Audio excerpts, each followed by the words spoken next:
ఎందుకంటే ఈ లోకానికి కావాల్సింది రిజల్ట్ మాత్రమే, నీ స్ట్రగుల్ కాదు.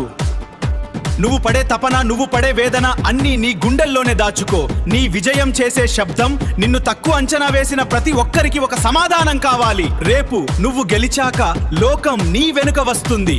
అప్పటి వరకు నిశ్శబ్దంగా నీ పని నువ్వు చేసుకో.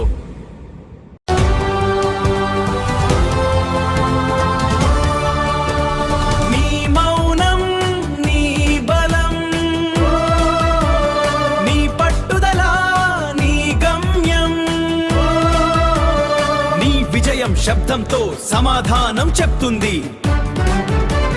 నీ విజయం శబ్దంతో సమాధానం చెప్తుంది.